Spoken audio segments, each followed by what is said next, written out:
Greetings, fellow investigators, and welcome back to our video podcast, Into the Darkness, where my friends and I play the Call of Cthulhu role-playing game. I'm your host, Thom Raley. The scenario is Death and Horror Incorporated. It was written by Stuart Boon, and it is from a collection called Cthulhu Britannica, Shadows of Scotland. Our keeper of arcane lore is Just Play, and this is episode 2. Our recap will be given by Chance Wooten as his character, Eugene Collins. So without any further delay, let's continue our journey into the darkness. Chance? The Glasgow Ripper. Mr. Hugh Cadden, the secretary to the Lord Provost of Glasgow, has sent for myself and 3 others to help solve the series of grisly murders perpetrated by this monster. We are being assisted by a local police liaison. There has been no rhyme or reason to the crimes. They've been vicious, showing what appears to be evidence of animal attacks, as well as expert butchering. The latest victim is one Lucy Siddons, found 2 days before our arrival in Glasgow. She was an unmarried pregnant woman. One of the compatriots is a medical examiner, so hopefully he's able to turn up a bit more than the bumbling fools around here have come up with. On top of the Glasgow Ripper, the Lord Provost's secretary attempted to reel us into helping with a couple of other issues. Plague in the slums, prison and infirmary, a sloop filled with 50 or so decomposing bodies. I doubt any of this has any real connection to the Ripper, and it only serves to push us further from the case at hand. One of the detectives, Elaine, I think was her name, and I have gone to the scene of the most recent crime.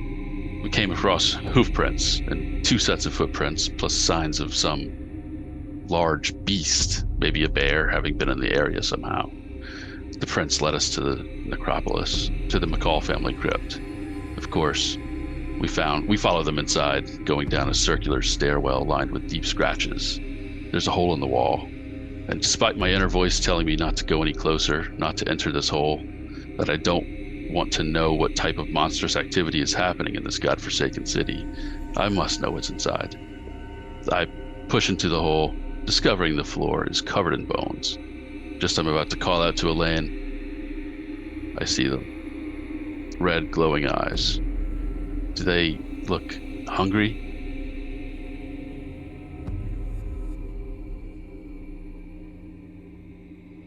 Thank you. And we might as well start with you as well, Eugene.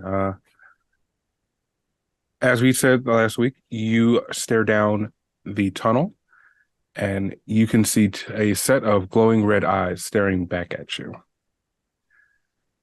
Give me a sanity check.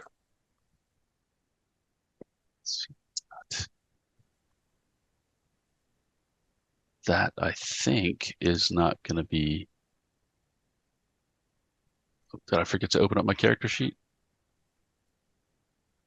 I'm pretty sure I failed. 69 is not going to be good. Okay.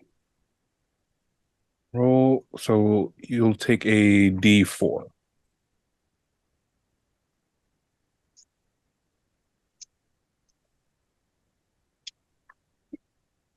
Three.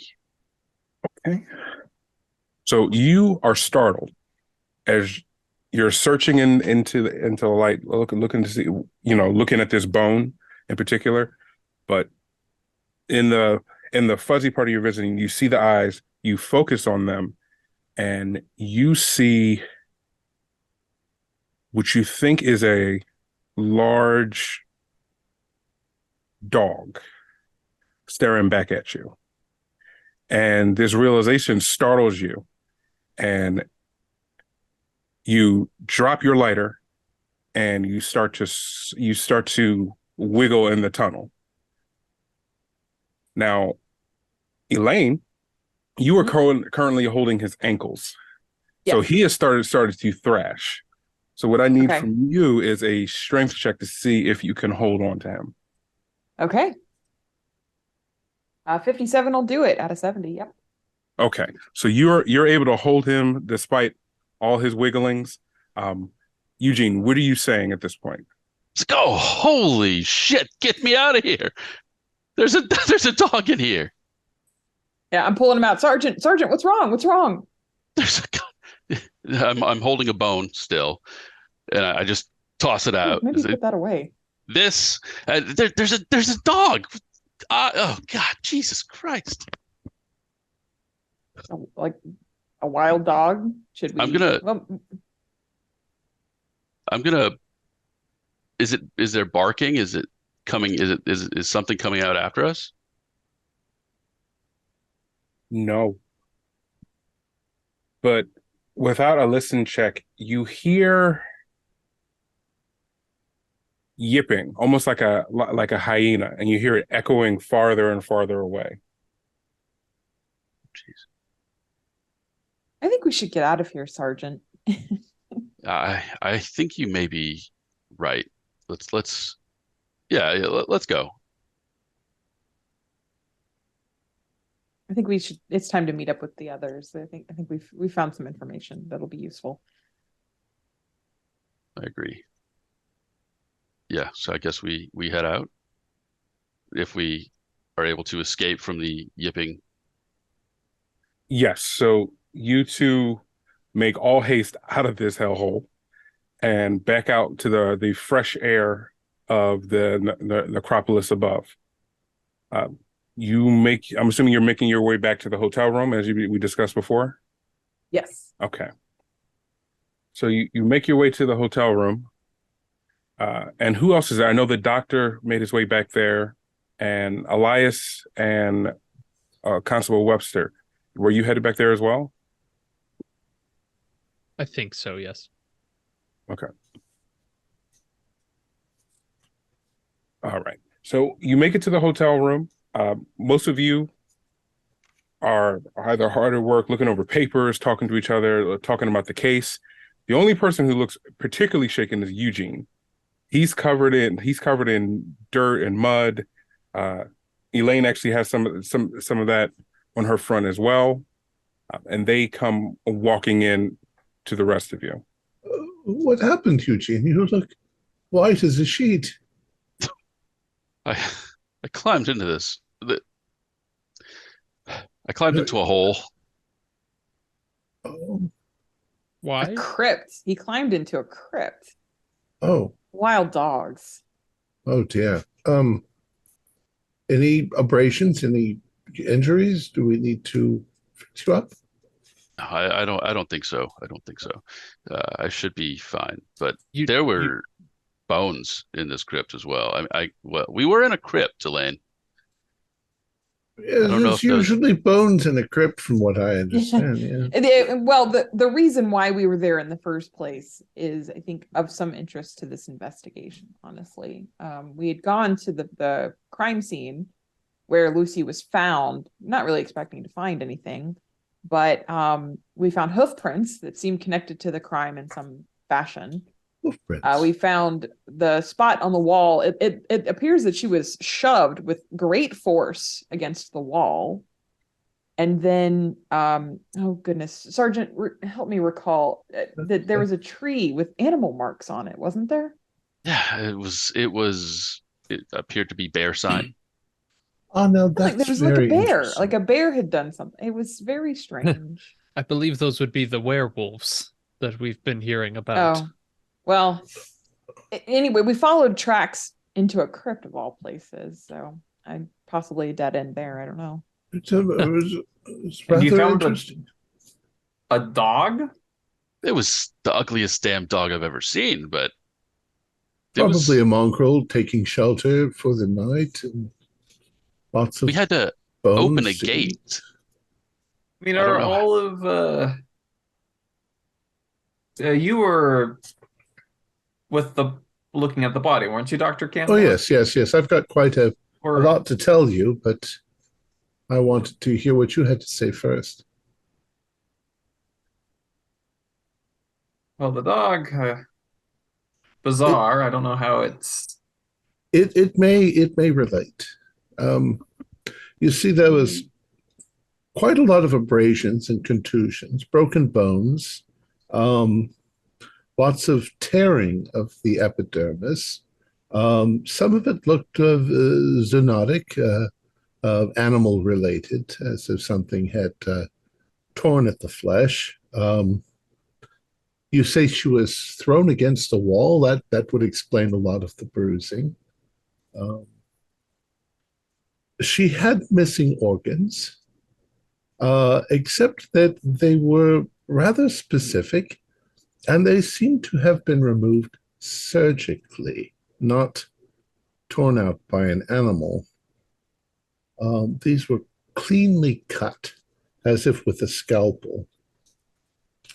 That is interesting, especially in light of yes, Constable Webster and myself discovered why exactly it was she was there at that time of night. it reminded me a lot of the stories, the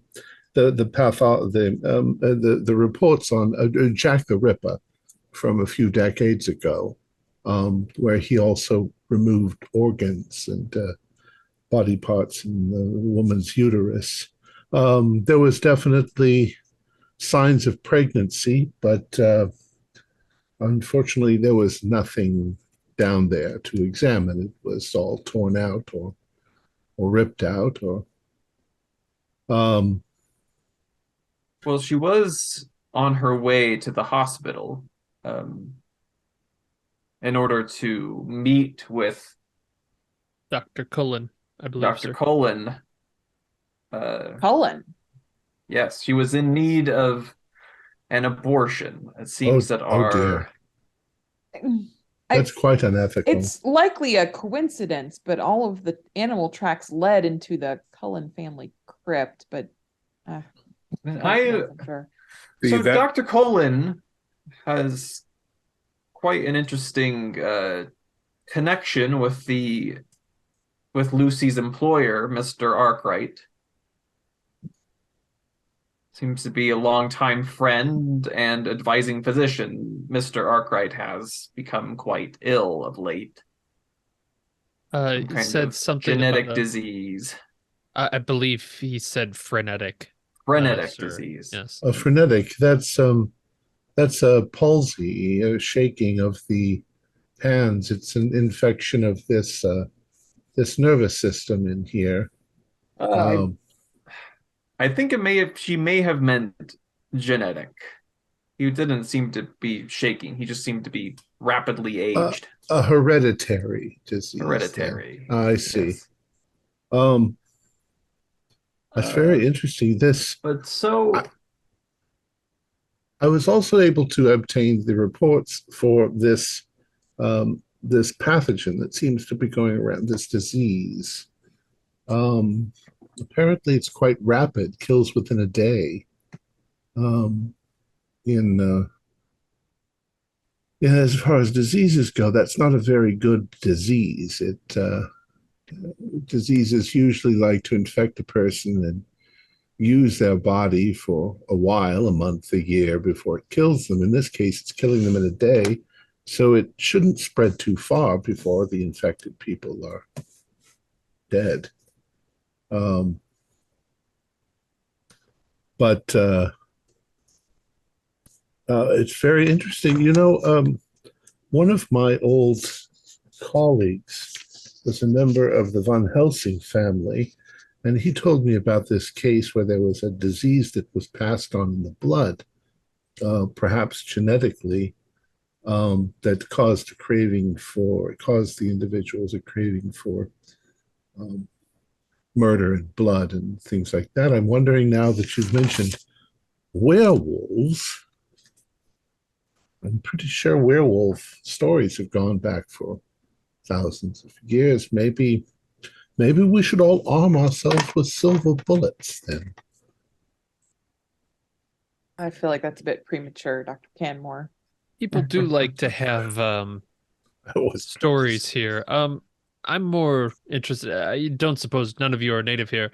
It appears that Lucy's father was a warden, a John Black, the warden at the Duke Street prison. It's interesting. Yeah, that was the father of the child. Yes, we've heard some interesting things about that being an outbreak epicenter. I fail to see the connection between these two incidents. It's terrible that there's some it's Dr. Cullen's particular interest in this disease. I do wonder, not to And this jump in. connection between Lucy, who was going to him for an abortion, and the father of the child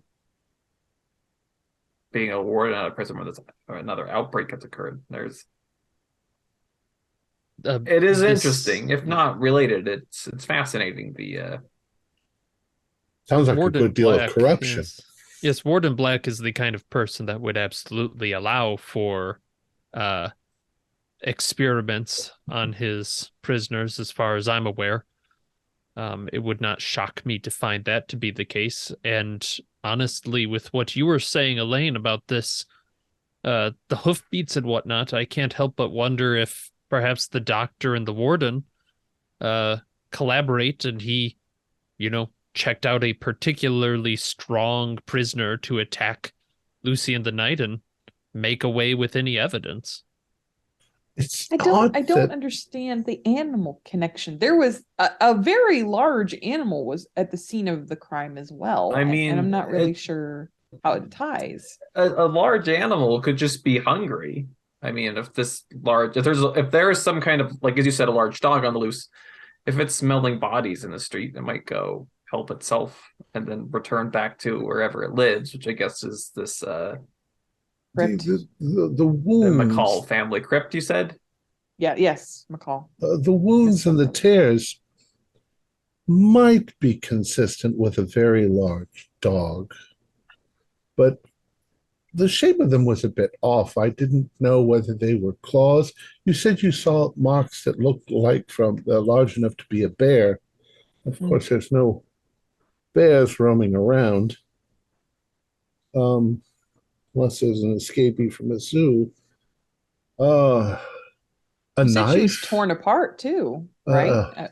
Perhaps a hooked knife used repeatedly, but the spacing was very much like you'd expect on a hand, as if a human had large fingernails, but sharpened. And then there's the discrepancy of finding, I believe, her spleen, her liver, her stomach were missing, but they weren't. I didn't show that there were any pieces left, as if they weren't ripped out. They were surgically removed with something at least as handy as a scalpel or something like that, which once again shows medical knowledge.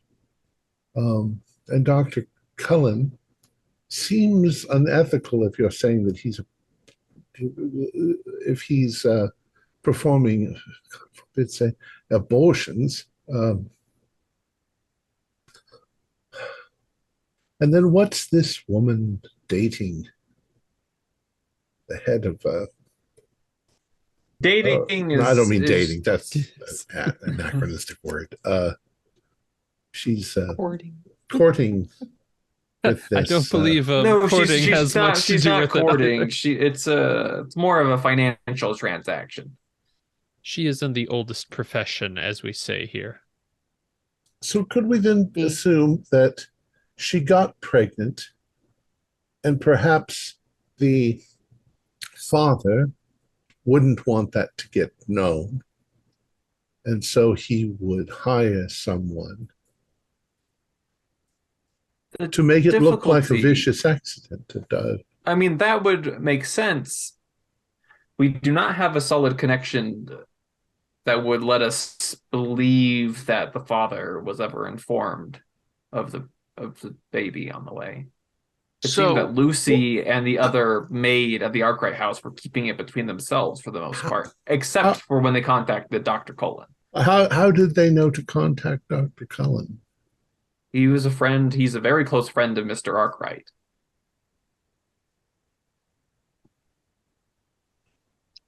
Their line of reasoning, according to the maid, Miss Geddes, was that Cullen would care about his friend's reputation, and it would damage his friend's reputation if it got out that one of the girls in his employ was unmarried and with child, and so he would, in helping Lucy, would be helping Mr. Arkwright indirectly. But we don't know who exactly Dr. Cullen Well, we can may assume have told about this. that the maid, since she obviously told you, probably is a little more gabby than she wasn't very pretended to gabby. be. She was So not somehow- forthcoming in her information. So somehow, someone other than her knew about the baby. Perhaps, Unless there's another motivation. What I'm saying is, Dr. Cullen, as you said, there were surgical excisions on the body. Yes. I mean, Dr. why? Cullen would be more than capable of this, and he knew when she was going to be coming at a very vulnerable time, early in the morning, alone. I think we also need to consider that we heard from Mrs. Geddes that Lucy has been rather jumpy for the last 2 months or so, 2 months. about the time that she would have, slept, shall we say, with the warden. One is not simply jumpy in that profession after a night. Something happened that night. So when did the She outbreak saw occur something. when did the outbreak occur at the prison? Why I don't know. You would know the outbreak started about a month and a half ago. And there have been other murders with body organs missing, though they're usually not the same organs that are missing. And keep It's like in mind, somebody's trying to assemble somebody. and these murders have happened for 10 months. Like this is just the latest. Yeah. Like a Mary Shelley novel. Like Mary Shelley. But Sergeant, I think you were trying to say something. What if it's not even? Could this be a copycat? That's possible. Except that a lot of this information has not been released. I don't think that they've released the fact that body parts have been missing. Do we think there's some kind of connection to the fact that one of the bodies was found in an area that would have been inaccessible to anyone but a person with a key? I realize it was some time ago, but if you recall, there was a body that was found, I believe, in a maintenance closet of some kind. Which, of course, a wild animal couldn't do that. And yes, but the person, I think the animal is just a scavenger. I don't think the animal is what killed Lucy. I agree. I mean, was it ever established that the victim who was found behind those locked doors could have been in a possession of a key himself?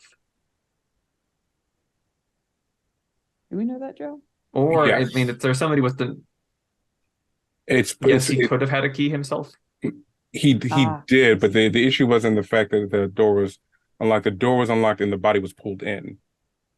And at that time, they were thinking it was some type of wild dog doing it, but the man was big enough that... Obviously, it was a man. Could the man have, the person that did it. in his duties as a maintenance man, could he have opened the door and then been assaulted? And then they pulled him inside. Yes, I mean, the person who was killed would have had keys. The killer could have had keys, but it is what that establishes is the fact that it's not an animal. It's a man. I tell you, there must be a connection between all of these bodies. We just don't see it clearly yet. Well, I suppose, Doctor, want to talk to Dr. Cullen. Yes. Do we have an appointment with Dr. He wasn't. Cullen? Was he there to talk with you, Dr. Campbell? No, he Did wasn't. You speak with him? He's apparently taking care of the various diseased people, and he has secluded himself so as not to spread the disease. So I couldn't talk to him directly, but I have his reports, and I was able to talk to one of his assistants who's not infected. Well, the doctor seems. I would. one would say he's a rather brave and and compassionate individual if he's treating these people knowing that he could capture the disease and die within a day. But the things you're bringing to light seem to indicate that he's performing abortions. Why he would need body organs from these people.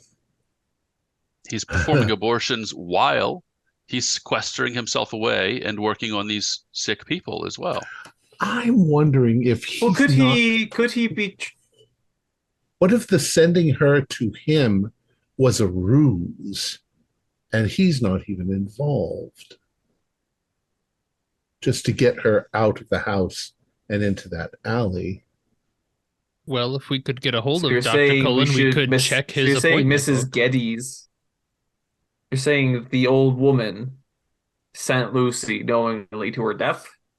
Well, how did she know that he was performing abortions? And if you can't approach him with that, because if you tell him and he is the bad guy, you'll be giving away your advantage. I don't know how to proceed. Well, it seems we have two leads and people, right? We have the doctor and we have the warden who we need to talk to. At the very least, we should try and get... I feel like the doctor's a clear, obvious front runner of look at his appointment book, look at whether he will confess to talking with Lucy about this. I don't think he's going to... I'm sure he wouldn't report it in his appointment book and he wouldn't tell us.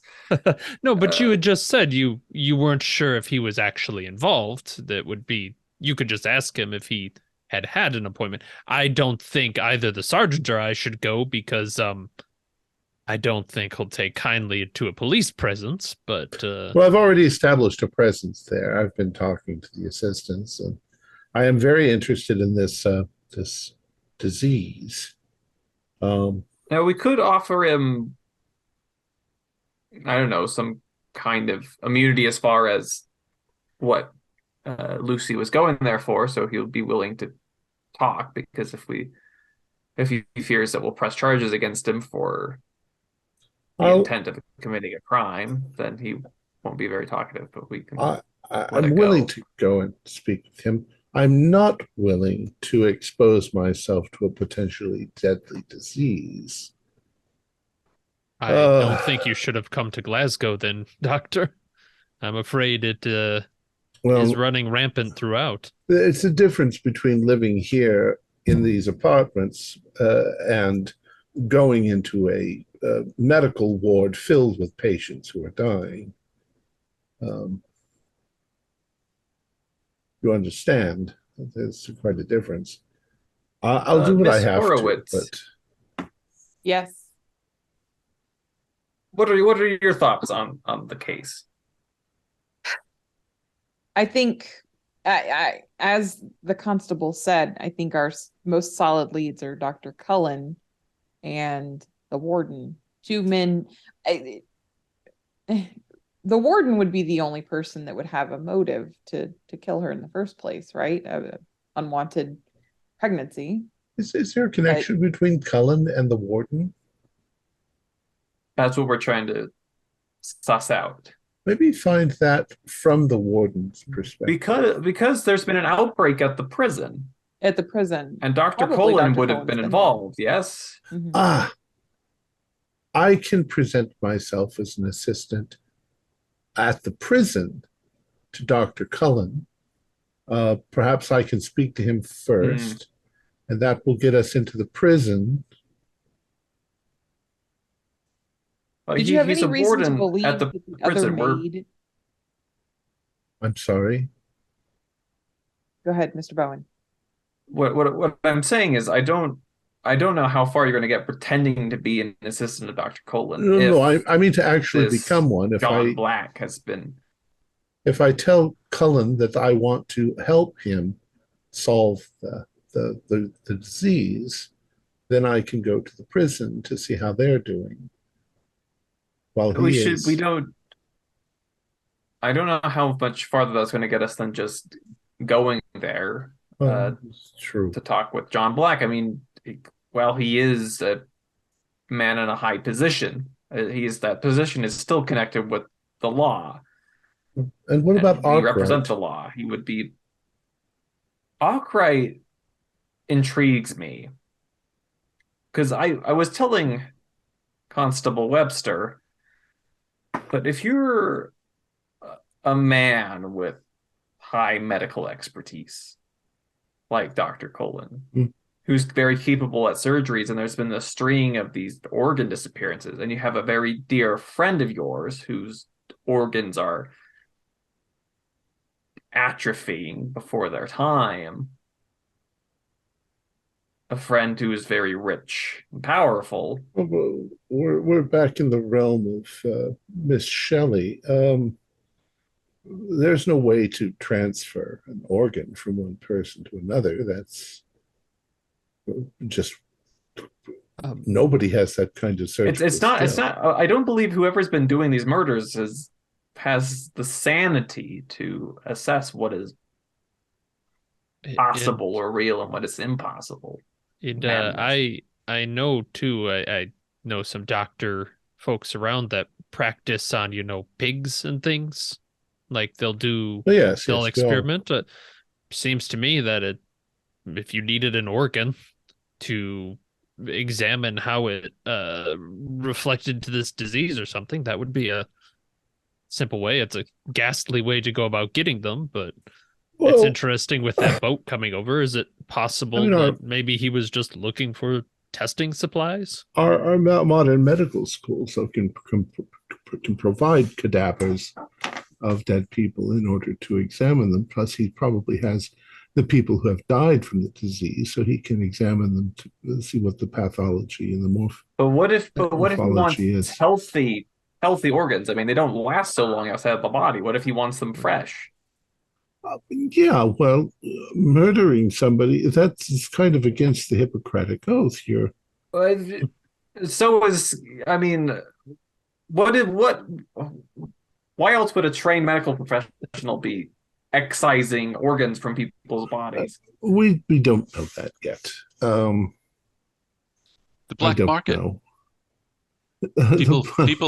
People will buy those things up, powder them, snort them. I've seen everything. That's true.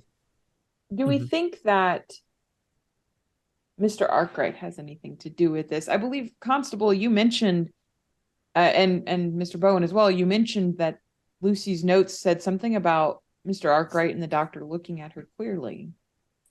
Maybe it was just a bout of paranoia, but here's the thing that is true. You are a detective. You are also a detective. You therefore have the right to walk in and say, "Can we ask you a few questions concerning the murder of..." That's not an unreasonable thing to happen when there's been murders. And the other maid, could she have something to do with this, putting on a friendly front to she was very reluctant to tell us about the pregnancy, the planned abortion. Also, if there's some Mr. Arkwright seemed pretty surprised to hear that Lucy was pregnant, as if though he didn't know. But I mean, that could be portraying a different kind of guilt. I mean, if he is somehow involved in her death, perhaps he was not knowing that he was also participating in the death of the unborn child. Oh, I'm sorry. I don't think I showed, and he'll bring out that GRI rear doors 5 a.m. Note. In case someone sees some handwriting or something that matches. This is rather crudely put, but this let me look at that. Does it match any of the medical reports? The handwriting. Oops, we can't hear you. Give me a spot hidden. 94. I don't know anything about handwriting analysis. It doesn't seem to match any of the medical reports. The writing on the medical reports is shorthand fast, like going through going through a checklist. This Sure. has been like dug into the paper deep and deliberate. Those so on the handout there's another like kind of faded image. Is that on the actual note? Yes. And excuse me, doctor, if I can trace over these for a second to make these a little darker, that might Well, if you help. get a piece of paper and charcoal, you can make it imprint. When you do that, you see that this piece of paper was indented with a ledger of some kind. Oh. And looking through it, go ahead. No, I just hiccuped. Oh, no. I'm sorry. So looking through it, you can see names. It's just various names. Just there are two charities, and then in quick succession, month after month after month, there are 5,000-pound checks being written to Dr. Cullen. My goodness. Who'd That's a have that small money fortune. other than someone like Mr. Arkwright? No one has money like that. Not anymore. Colleagues, I think that we are getting into a dangerous territory. Mr. Officer Collins, how difficult would it be to obtain some small firearms for us to carry? If for nothing else, if a wild dog comes at us with flaming red eyes. I believe the provost said Yes. that we could. The Lord Provost, you are all technically licensed. They've been written up. Some of you refused them on the onset. I did, but yes. if you've changed your mind, you can get those. Just for self-defense. It wouldn't be the first time. I mean, if you've read your Sherlock Holmes, to train a dog to do the dirty work. I don't read much. Oh, me neither. I believe just due to this clever discovery by Constable Webster, I believe Mr. Arkwright enters our pool of suspects. So I don't know that anyone else would have this amount of money to be giving to anybody other than And on such a consistent considerable basis. wealth, yeah. And considering his what you call it, genetic disease that he might be paying Dr. Cullen to research, I can't help but wonder if that's tied up in this somehow. Could he possibly be the father of Lucy's child? That's what I was insinuating when I confronted him, not directly. Mm. And it's not. But you said he seemed entirely ruled out. He seemed surprised, like he didn't know that she had a child. But again, it's unclear exactly what the nature of that surprise is. I did not get the impression that he was worried that he might have been the father, but again, people are complex. Did you say he was wheelchair bound? He was. Perhaps he doesn't have that faculty anymore. Detective Boone, give me an idea roll real quick. I'm wondering too. 76. I'm going to spend 1 point of luck to pass. Okay. So putting things together, so you see at least 5 months of checks for that $5,000, 5,000 pound sum. The disease started a month ago. The woman who was murdered was only about 18 weeks. 18 weeks. So he was being paid long before both these incidents occurred, or both these incidents happened. The thought that just came into my mind. Right. Is so the disease, the outbreak of the disease and Lucy are after these payments began. Right. But the payments began during the time where these other murders have been taking place. Are the payments to Cullen? Did they say? That's what yes, they according said to they the were to legend. the doctor. Yes. So, And are they marked? Like you said the name like Charity. Is that like a name? Like Charity I was just 5,000. saying there was other things on the ledger other than his name. Oh, other things on the ledger, but then there are these payments to okay. so what if our But whose Dr. ledger is Cullen, this? what if our Dr. Cullen, who performs abortions, is also a someone who's pulling some chicanery here. He's convinced Arkwright that he can save his life by doing various things, but it's a very expensive procedure,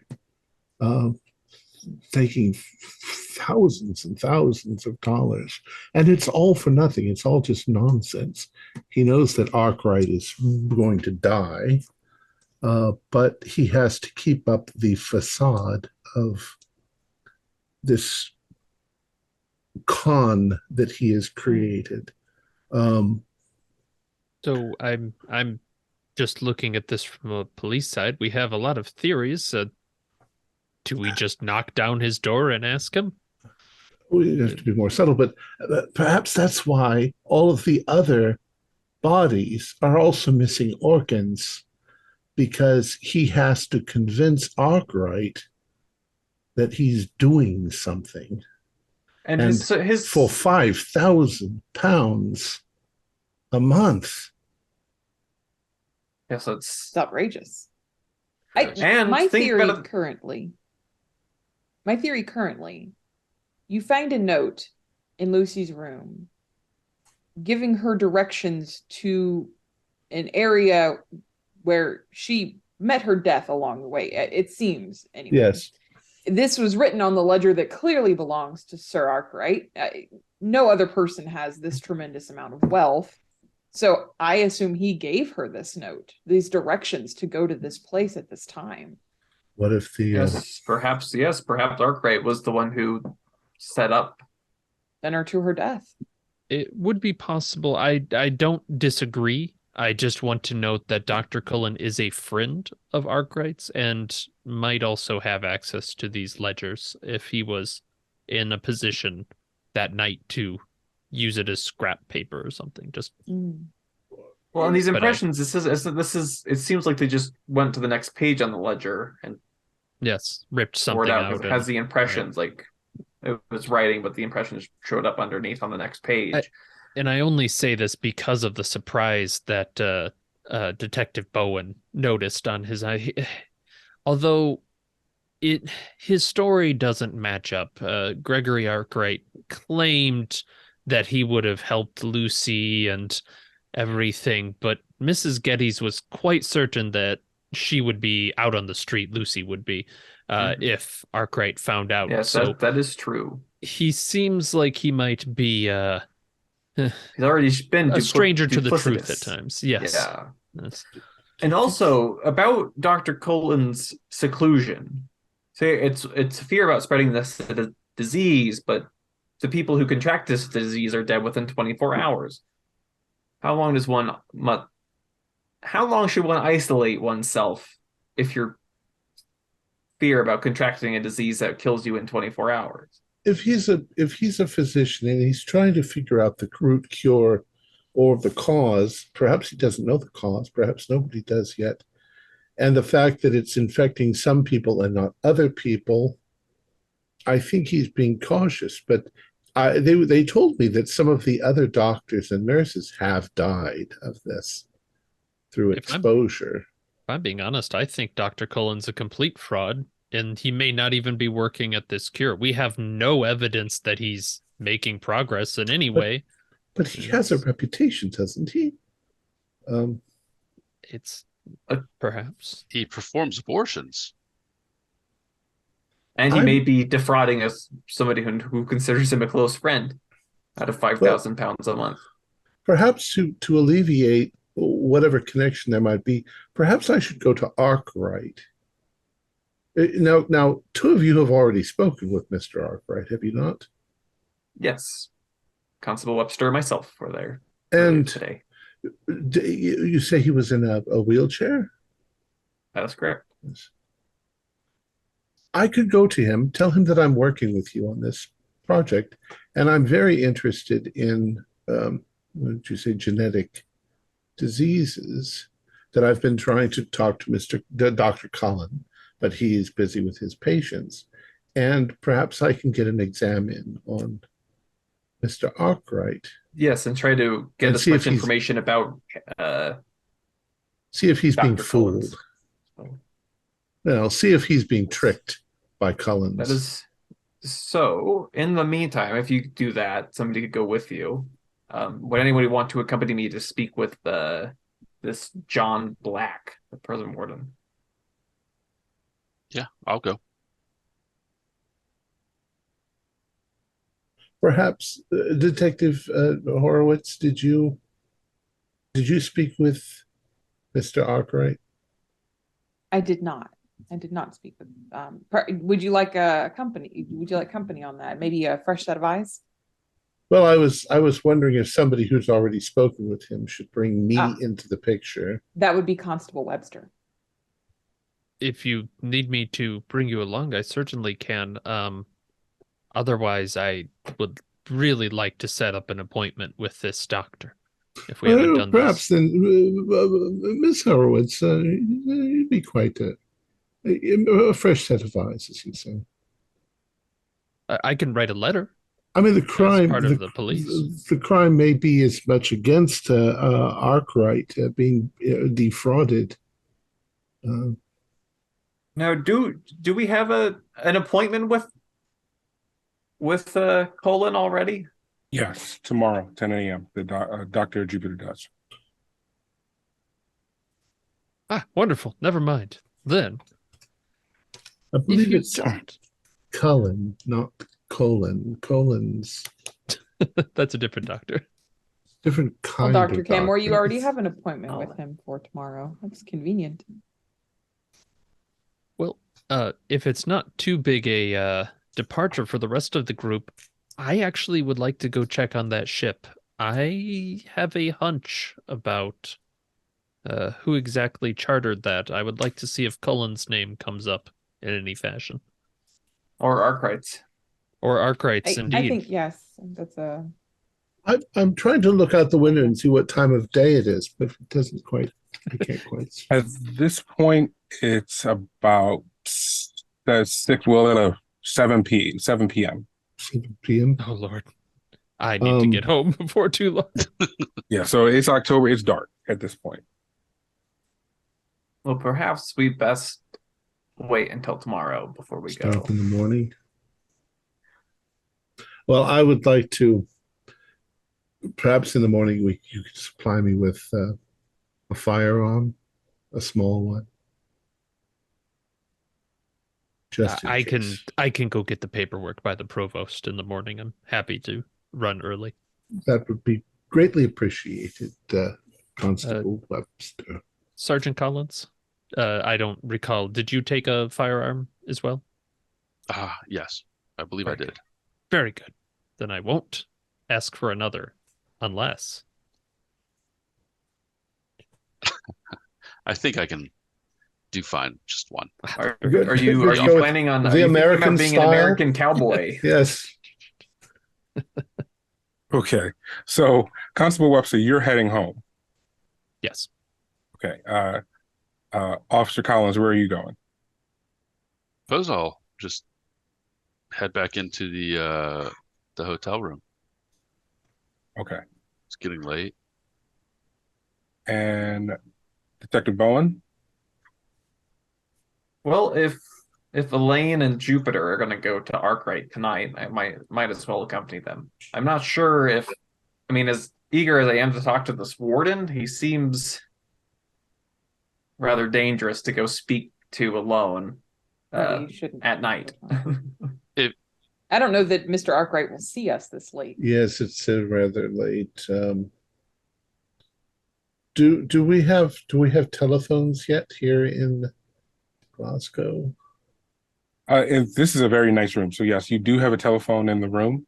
However, Not the entire city isn't as fortunate, prominent places. I'm sure he does. So, perhaps we can see him early in the morning. Let's make a phone call and see if we can get a hold of his secretary or whatever, and try to make such an appointment. Might not be a bad idea to do the same with the warden, Detective Bowen. So what are the rest of you going to do with the rest of your night then? I'm going to rest. I might have a book to read. Okay. I'm gonna go have Grey's dinner. Anatomy. I'm gonna go have dinner and then go to bed. Okay. Constable Webster, you walk the streets of Glasgow at night, currently alone. Most people are staying off the street after what's been happening. Without a listen check, you start to hear some breathing. That makes you walk a little bit faster. So you turn the corner. At this point, I'm assuming your hand is probably on your pistol as you're moving. Oh, his truncheon, yeah. Yeah. Then you notice there's more breathing. You can count at least 3 breaths. Uh-oh. Oh no. Is there like a stairwell he can duck into? He's kind of thinking at least get behind something, get the stick out if someone takes a run at him. He's got, nothing to his back then. Yes.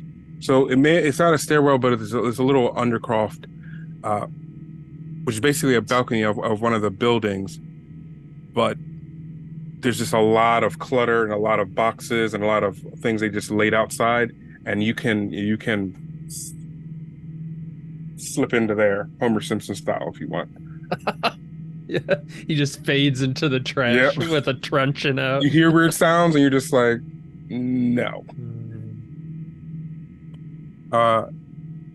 As you do that,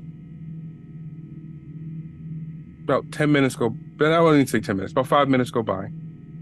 You hear more, you hear that breathing, it gets closer. Then you start hearing sniffing.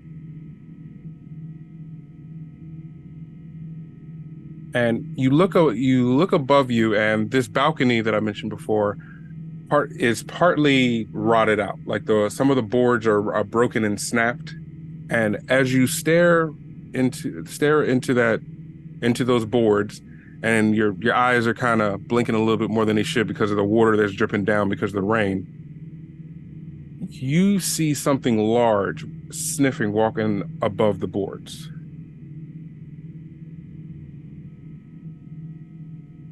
He's like holding his breath, just looking up at this thing.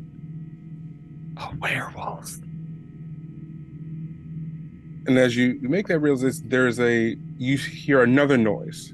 A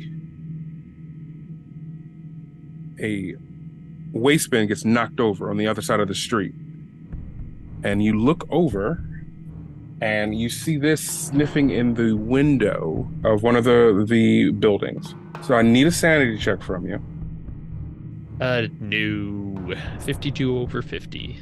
Okay. So you are going to take a D6. 6. Yeah, 6.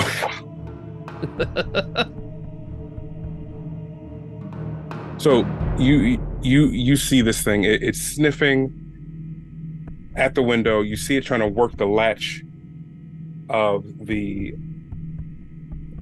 window itself, and it turns and looks at you, and that's when you start to realize this is not like your normal skulker. So go ahead and give me an intelligence roll. Oh, goody. Oh, yeah, I succeeded. Hard success. Okay, so you... Okay, so everything you heard from Eugene and all the discussion between the doctor and Detective Bowen and Detective Horowitz, you know exactly what this is. This is a werewolf. This is a big dog.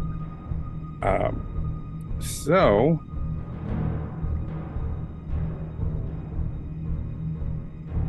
roll me a percentile, actually.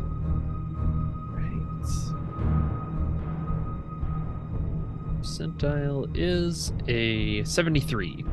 Okay. So you see that and you swear it locks eyes with you and you pass out. Amongst the rubbish. Yeah. And as you pass out, that yipping gets louder in the scene, and it sounds like they're getting riled up. And then we'll move back to the rest of you. So the rest of you wake up the next morning with a loud on the door.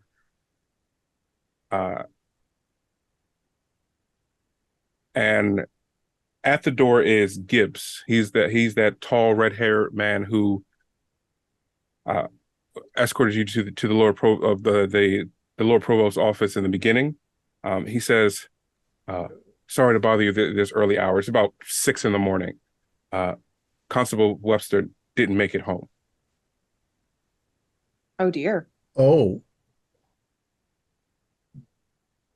Well, And he hasn't been what is located? his address?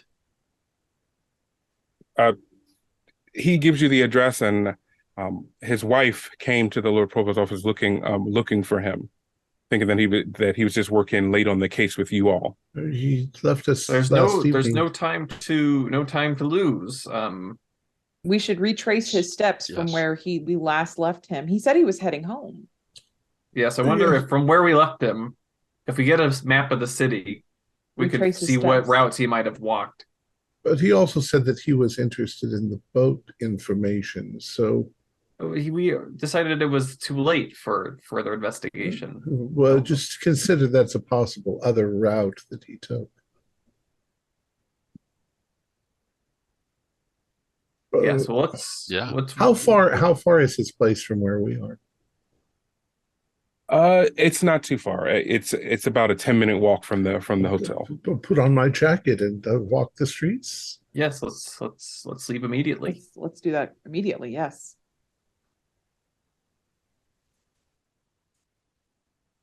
Okay. Hello. Hello. So 6 a.m. No, we can't do that. yeah. So I mean, the sun is starting to rise. You all who are in the area, you can give me a spot hidden check or a track if you have that as well.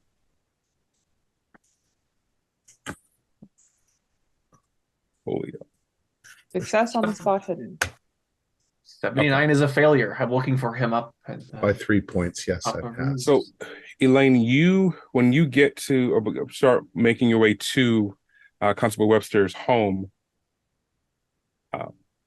you start searching all the alleys and everything. And in one of the alleys, you do find the same hoof prints that you saw at the other murder scene. Look here. Hoof prints. Now I can't say for certain these are the same hoof prints from the crime scene. But There's it makes me horses, yeah. concerned for the constable's welfare. Yes, but do they lead anywhere? If you continue to follow them, they turn left and right through alleyway until you get to a rotten balcony. Then you see there's a hole that was freshly broken through. Get an electric torch. It's sun's coming up, isn't it? So it's getting brighter, but a torch wouldn't hurt. It's October. So you are relieved and disturbed at the same time. Constable Webster, he is found. He has hidden himself in the trash, completely naked. and he just covered himself in slop.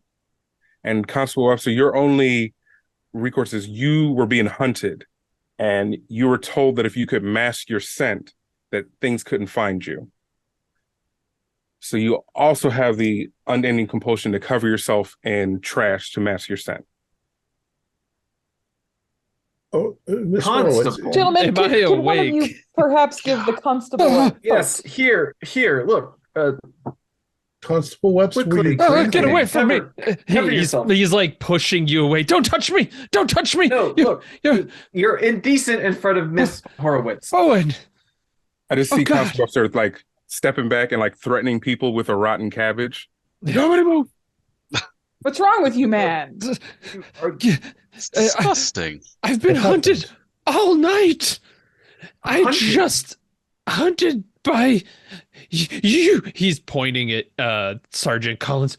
You told me it was a dog. It wasn't a fucking dog. It was a werewolf. My There were goodness. two of them. Constable, your language, please. My Look. goodness. Cover yourself. Good God, man. There's no time for that, Bowen. Put yourself together. I want to It's- slap him. Roll intimidate if I They can. can smell you. It's morning, Mr. You Webster. can roll intimidate, Constable. If you feel That is a that your character would- 13. I will spend 1 point of luck to make that an extreme if I have to. If you want to roll against that Constable, it's up to you. Okay. I didn't So do you that allowed that, well. so- I think that checks out. He So really you- wants to slap you. You forego any need to stay clean, and you grab him by the shoulders and you just like shake him like, snap out of it, you're okay. Look at me. Hands come back gross. Look at me, Webster. You are a constable of the Glasgow police. Get a hold of yourself, man. His Constable, message you- to his wife you're- so that she knows he's okay. Gives you a nod, and he runs down the alley. Constable, you have had a rough night. Yes. After you came to off camera, these things broke into that house they were sniffing around, and you had to listen for about an hour of the screams of someone inside. Oh. And I was just paralyzed. Let's get him slowly burying my no. And he's pointing across the street because I don't think he's seen anybody like notice this. That house, they attacked the house. The werewolves did. They might still be there. Yes, That he's house. pointing this practically dripping finger. It's got some gross trash on it. Bowen, Tomato juice. Bowen, cover yourself. He's rubbing you with the cabbage a little bit. No, you. They Knock that away. track by scent. So looking in the direction he's pointing, you see shutters that have been pushed inward violently. Look, we'll check it out, but I'll stay with Constable Webster. yes, get him to cover himself. for Oh, God's we sake. get you home. And so give me that the you can get jacket. cleaned No up. pants. I'm Yeah, Donald here, ducking take it. it. How Take it. Scottish of you. These things nearly killed me. But at any rate, It killed you. All right.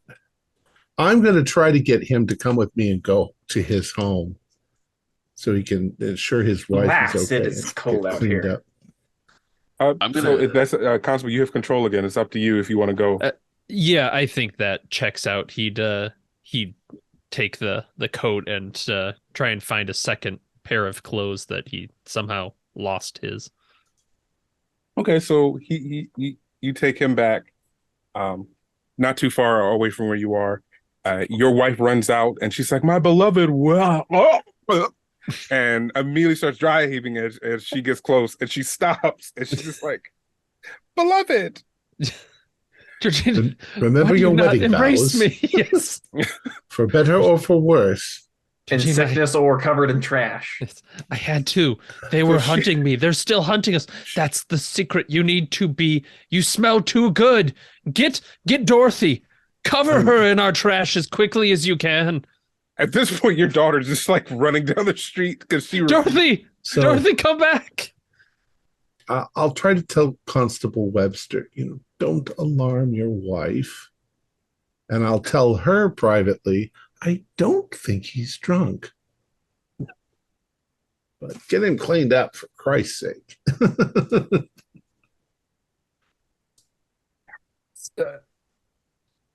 Ms. Horowitz, Sergeant Collins, shall we look at least at this house? I think so. Whatever happened to the constable, it clearly disturbed him greatly, and I took him for a reasonable man, so I think we need to investigate whatever it is that he claims happened.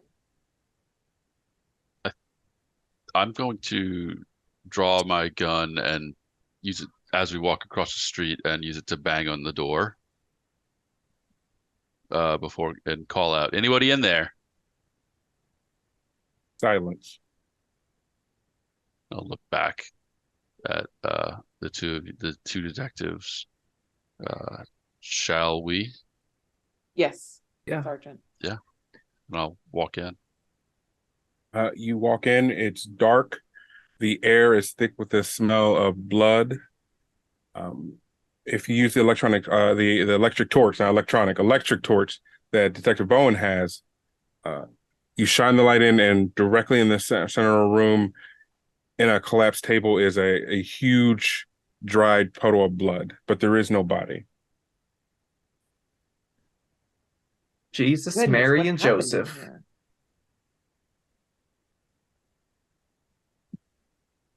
This This is terrible. Like, is this enough blood that somebody would have died here, basically? Or Oh, it's plenty. Yeah. oh my goodness. Who?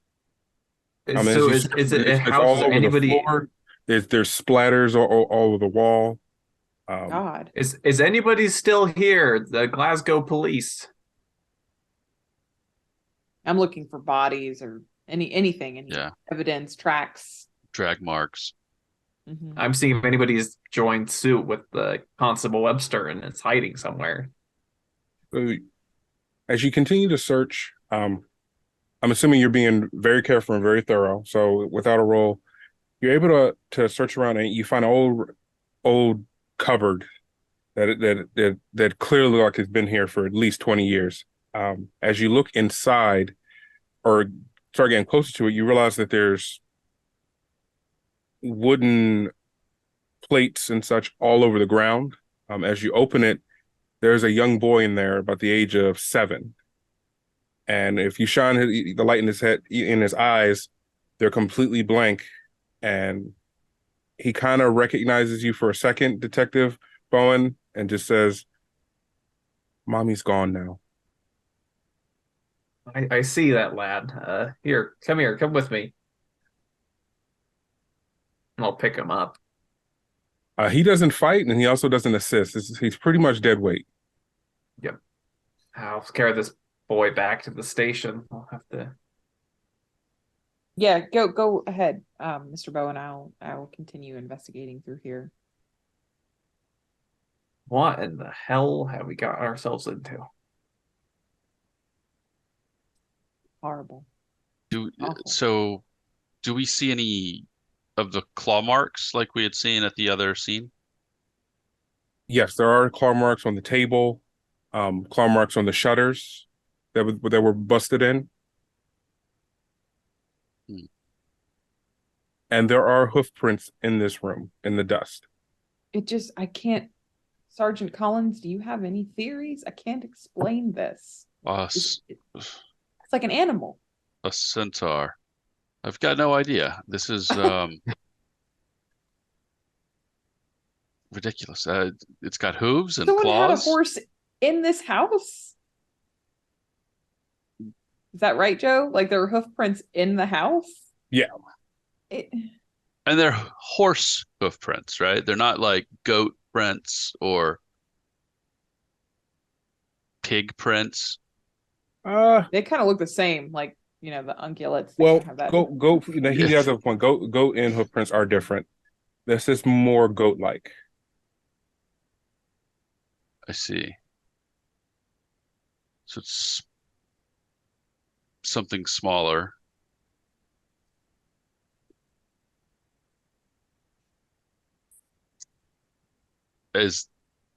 Are there like trails of, there's no blood trail again to follow so I can climb back into a hole. You can give me a spot hidden if you're looking for blood trails.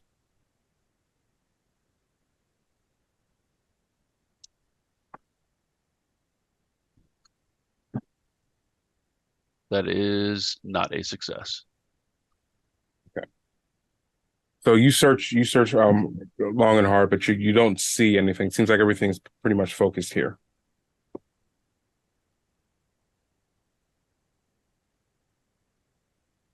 Detective, I don't know what we're dealing with here.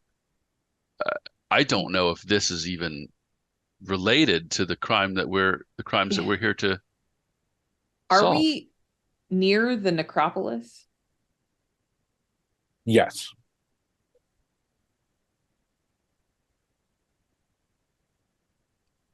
Some wild animal, some cloven-hooved wild animal drags this. I wonder if the woman's body's in that crypt. I swear it was a dog. I don't know any dogs with hooves. Yeah, dogs don't have hooves. I don't know. She could be. Do you think, unless these creatures devoured her whole? I assume if there's this much blood, there'd be a large visible blood trail. Or That does make sense.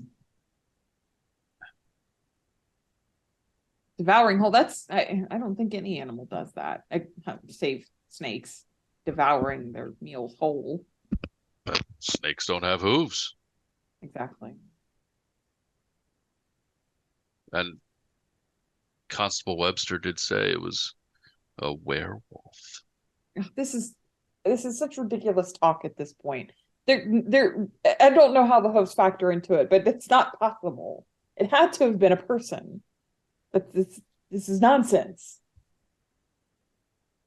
Goats will eat anything.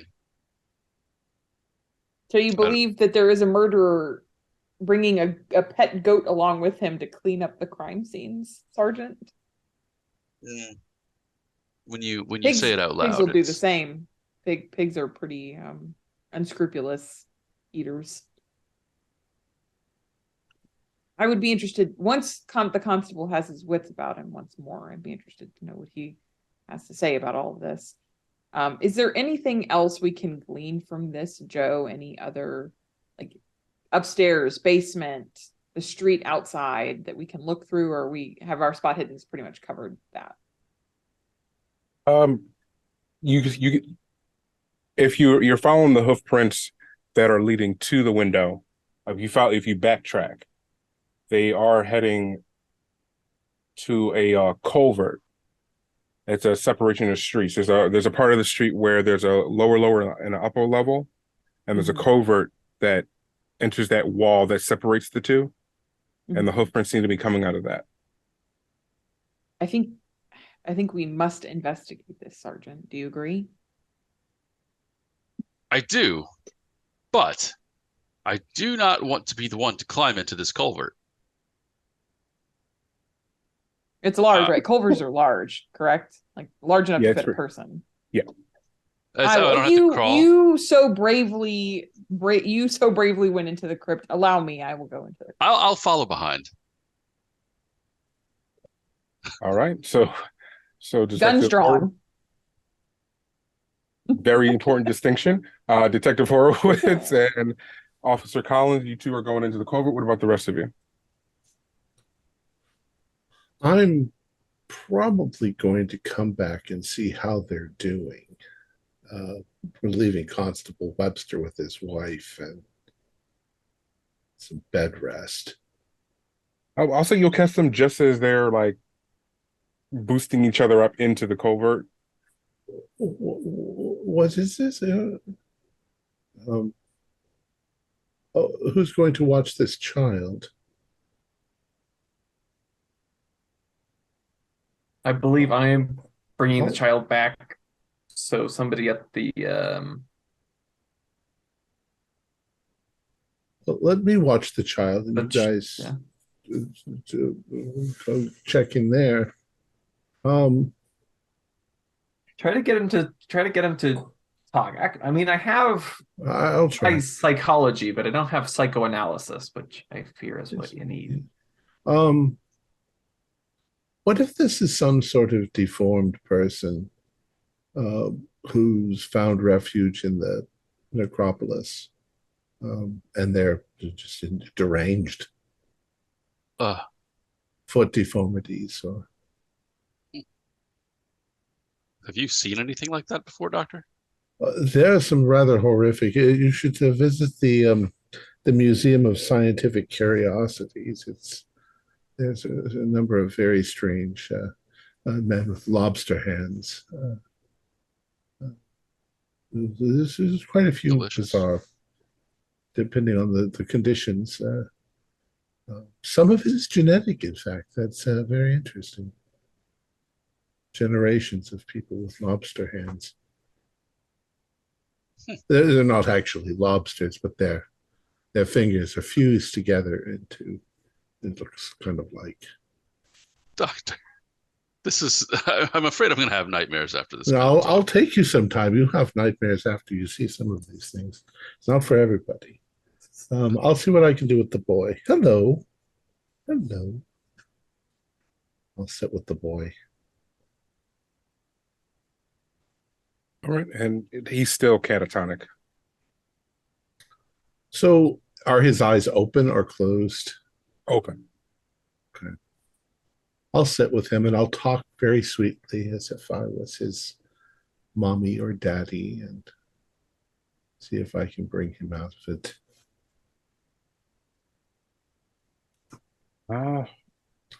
Give me a psychology roll.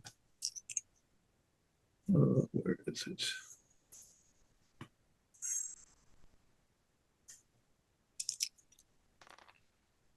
Oh, 42 out of 50. Okay.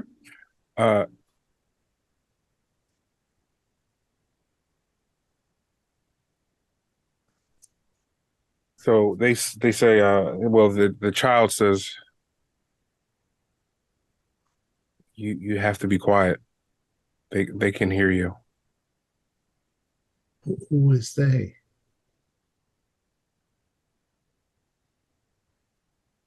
What did they look like?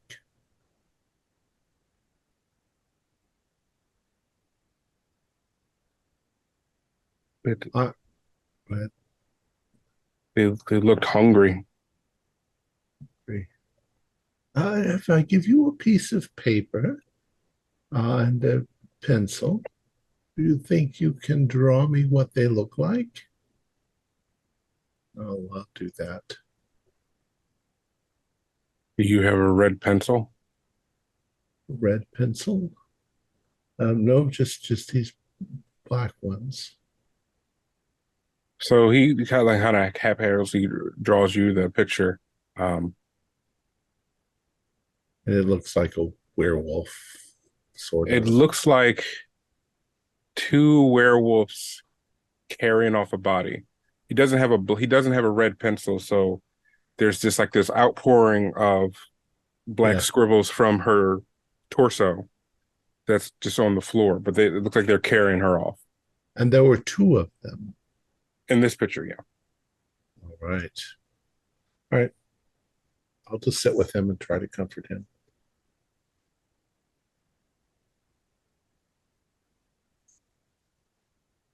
All right.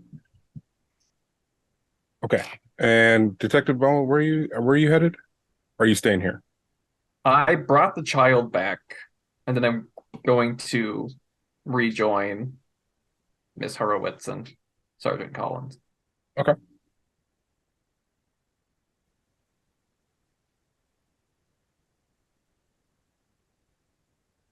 So you all continue through this tunnel, this covert that leads into a tunnel. So for the most part, it just looks like a normal drain. And it smells horrible down here. It's extremely humid. The air is sour. There's stuff dripping from above you. You try to keep it off of you, but you all pretty much smell like Constable Webster at this point. But as you continue in more and more, you find a, a opening in this covert that's not man-made. It looks like a hole that's been dug out. Another hole. This is looking familiar. Yes, Collins, you do recognize this craftsmanship, I guess is the word. It's not a hole. You could tell it's not a hole that's been made for a person. It's not tall enough. If you get into this, you have to crouch, and you kind of have to walk bent over to get through it. Whatever did this is capable of killing people, and that has me concerned for our safety in this moment, Sergeant. But I'm not sure. The safety of the citizens of Glasgow is also very important. You're right. And I'm not sure how we should proceed. With caution, with great caution, certainly. I think we should proceed. We have to. I think you're right. Let's. I will look over each of you. I'll get back in front. And are you quite sure? Yeah, I've seen one already, and it didn't attack me. Maybe the same thing will happen again. Maybe they're full. So yeah, are you going forward alone? I'm going with. I'm definitely going with. Yes, with guns.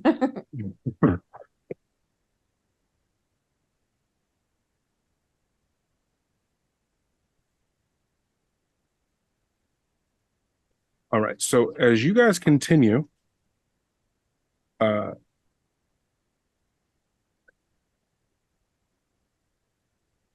you go on for about another half hour with no problems. Like you say, you're being careful. Your guns are drawn. You're still doubled over, but you're being as careful as possible. As you're walking, the tunnel declines steeply down, so you're able to help each other down safely. But as you do,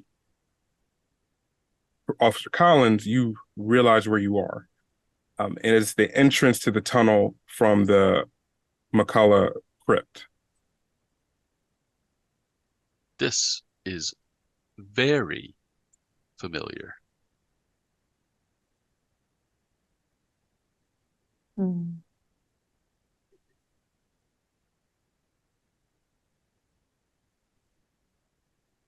Let's continue. Yeah, just push onward.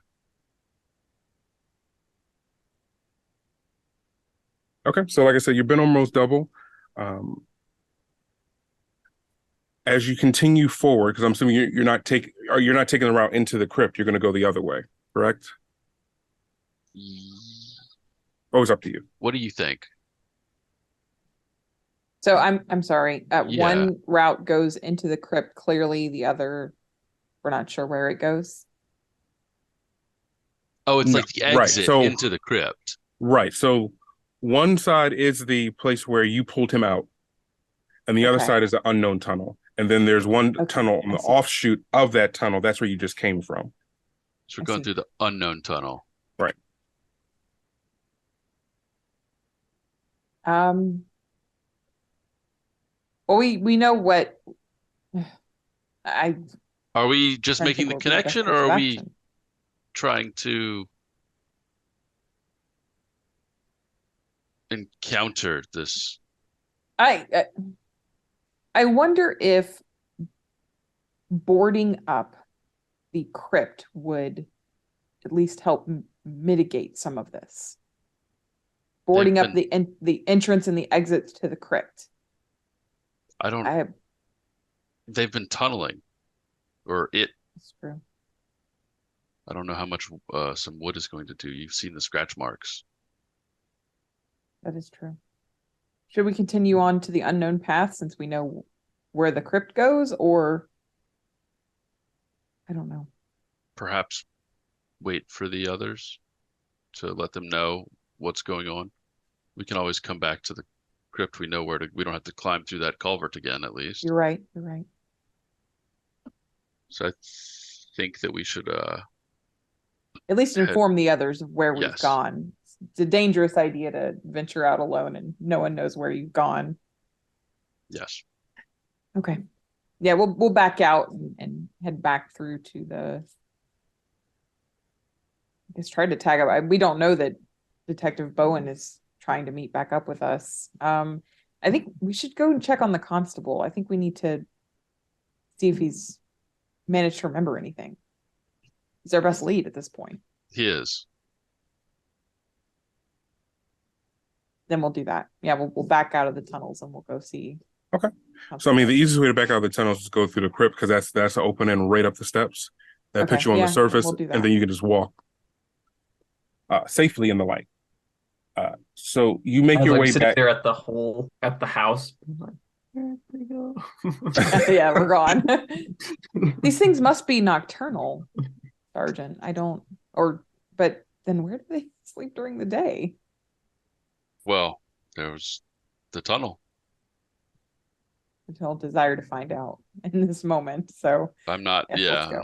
I'm good. Yes, Okay. let's go.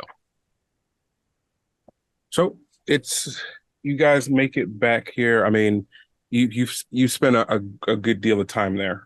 Eliza, I mean, I mean, Detective Bone, I won't say you're just sitting there with the light. You definitely stayed there, but they've been gone for a while.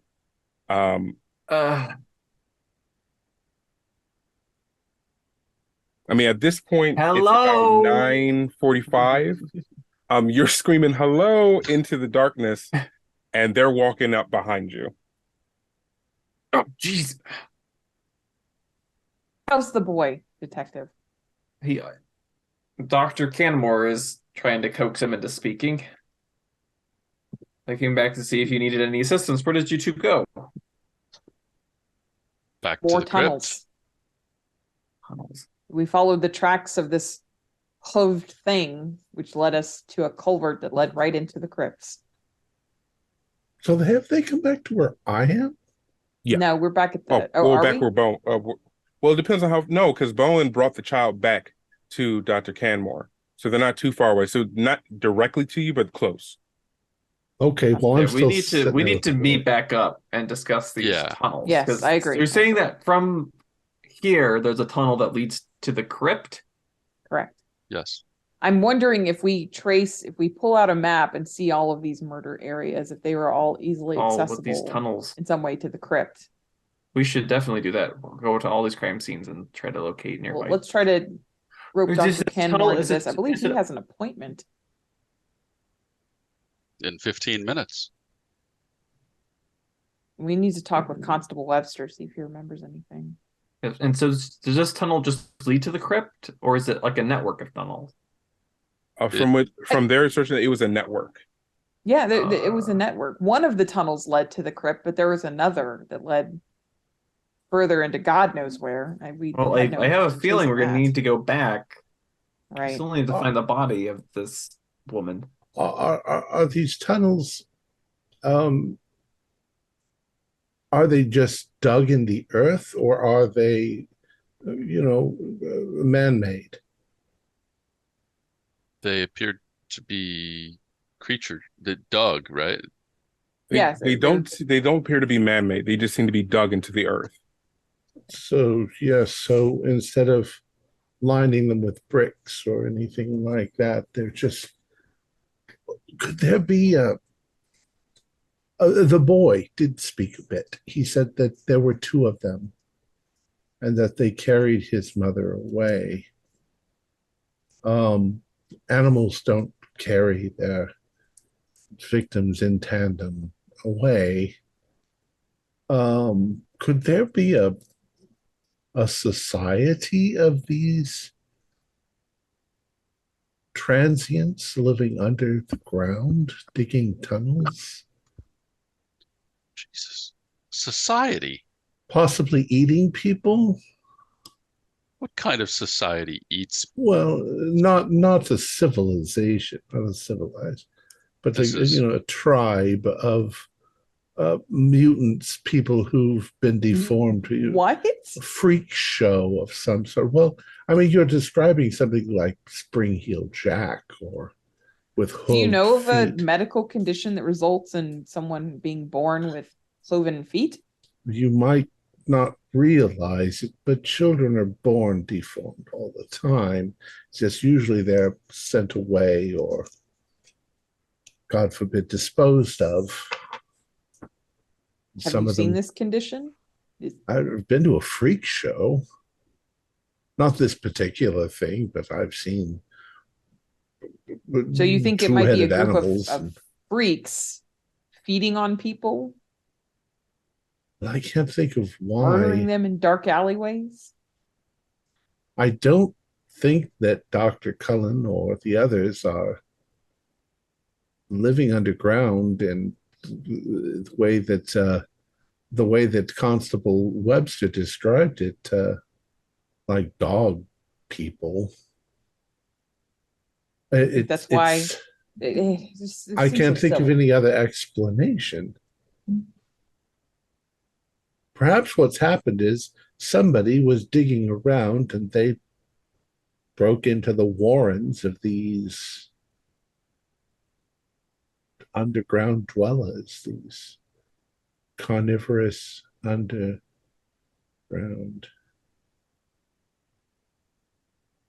Chud. So this time, Dr.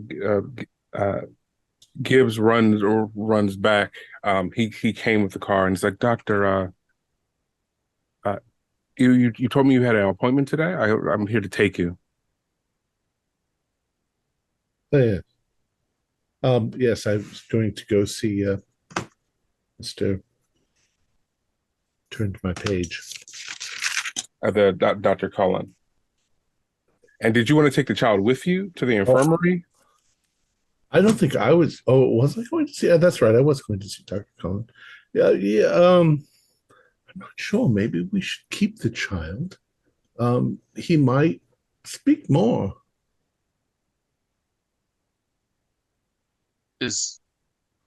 I don't know if that's legal. It's not.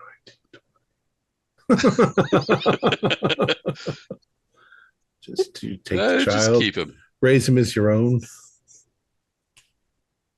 End up, if his mother's gone, he'll end up in an orphanage anyway. But we can talk to him. Better off with us. I'll go speak to Dr. Cullen.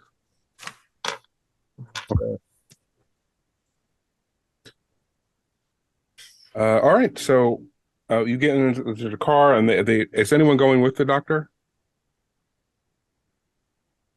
I think one of us should, unless he objects. Oh, I do object because Okay. if there's disease, I don't want any of you to get infected accidentally. Okay. So you're taking Pip with you? No. I'm going to leave him with them. Pip stays here. Okay, I'm going with that name. That's happening. We are now in a Charles Dickens novel. Boy. I think the rest of us need to, at least one of the rest of us needs to go check on Constable Webster and possibly the I warden. think we need to go. remembers. We need to go back into those tunnels.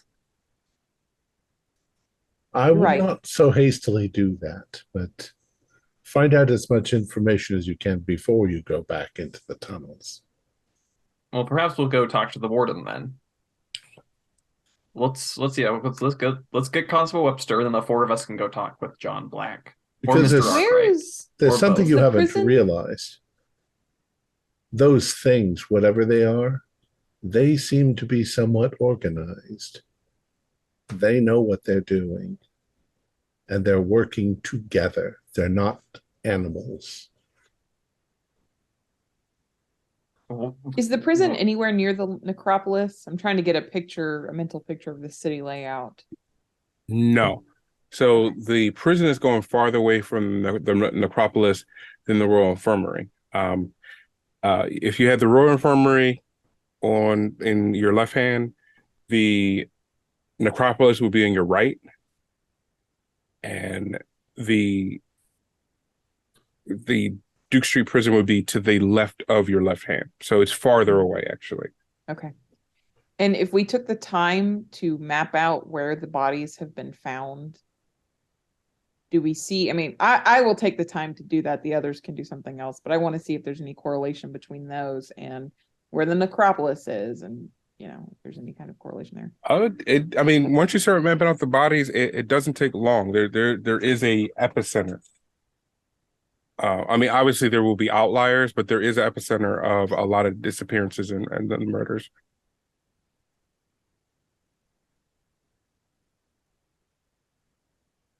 What do you It's think? these tunnels. It's these goddamn tunnels. You haven't been into the tunnels, I assure you. It's unnerving. You can't stand up. It's very easy to be ambushed or attacked. I would be concerned for anyone's safety who went in the tunnels. It's like it's like the sappers back on the war.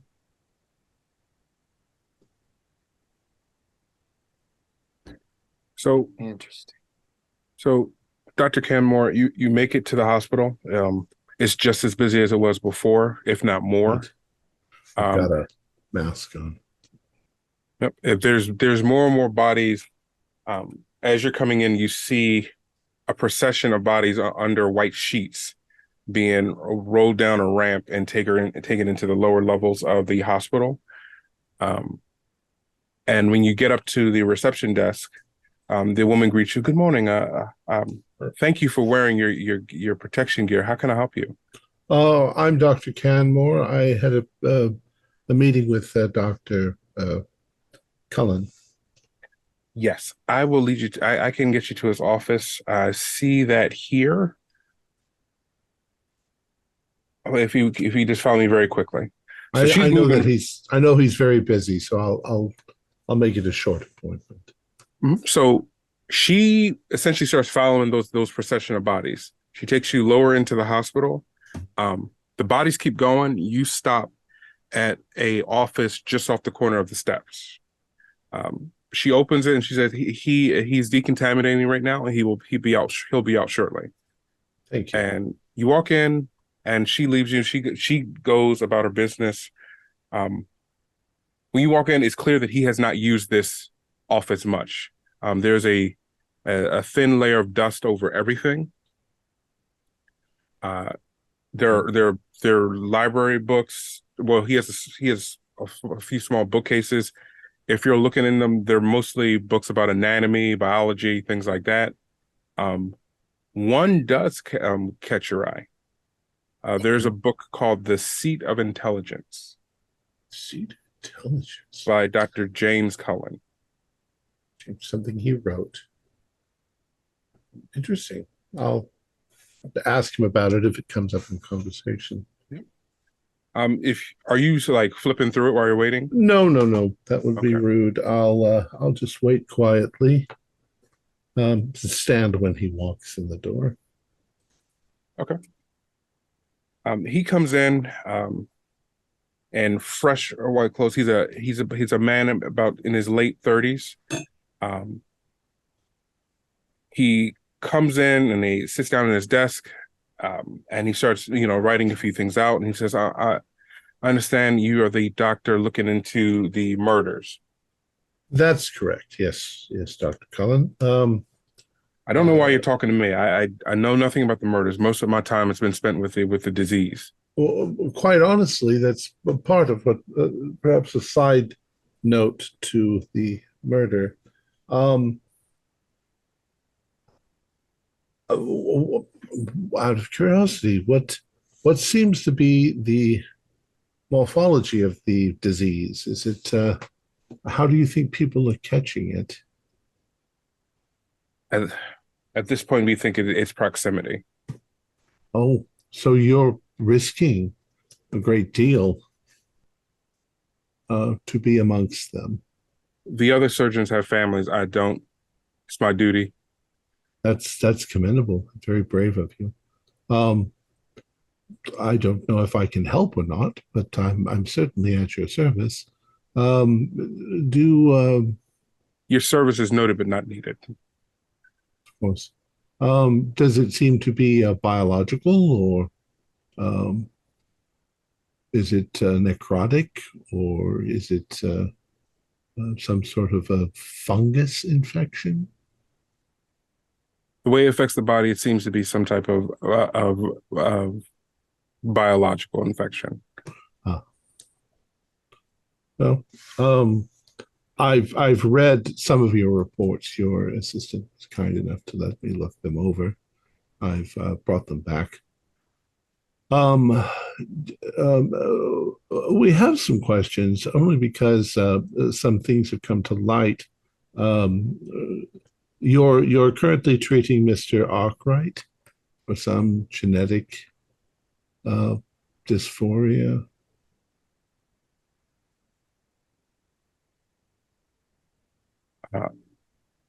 My business with Mr. Arkwright in regards to these is none of your concern. That's not why I'm here. I am a very busy man. Why are we talking about Mr. Lord Arkwright? Well, why are you here? The last victim of the so-called murderer was a woman who was working for him. And you understand, you yourself as our research scientist, if we don't ask the questions, we don't find the answers. So I'm sorry that I know that you're a very busy man, but I'm trying to find the answers. And that's the only connection, that you were aware of her and she was aware of him. So there's a loose connection there. Did you know her? No, I did not know her. Did you know that she was involved with the warden, Mr. Black, I believe? I have much more important things to worry about, the relationships of servants. Are you do you make yourself available to perform certain procedures on women in need? What are you insinuating? I'm trying not to insinuate. Do you perform abortions? How dare you? I don't mean to insult you. I am a man of doctor. science.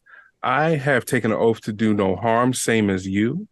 Who do you think you are, taking time out of my day to accuse me of heretical practices? I wasn't. It answers a possible question. There was an implication that you may have been involved in this matter. However, it could also be somebody trying to throw us off the scent, as it were, and accusing you incorrectly, but where you're not involved at the moment. When did the disease start to appear? A month ago. And are you aware of anything that changed in the city? Sewer work? I don't know. I can't watch everyone at the same time. Maybe everyone stopped washing their hands. Why on earth would you need to wash your hands? No, it's not 1800s. Sorry. Well, I do admire that you're doing a great deal to help. How are you disposing of the bodies? We burn them. You burn them. You have an incinerator in the building? Yes. And do you know whether could the incinerated ashes and smoke carry the disease? It's highly unlikely. It is highly unlikely that any biological. Mainly because with the current winds that's been blowing towards the richer part of town, and most of the people who are becoming sick are poor. Yeah. And besides, what pathogen could possibly survive a 2,000-degree oven? Well, I am very sorry that I took up any of your time. If I did not in any way mean to offend you, um, and I am at your service if you need advice or if you need assistance. Um, I Yes. hear that there's quite a breakout over at the prison. If you'd want, I could look into that for you. I've already received some of the bodies from the prison. All right. All right, well then. I appreciate your fervor, but at this point, you're retracing my steps, sir. I understand that. I understand that. So, as scientists, we often retrace one another's steps in order to confirm.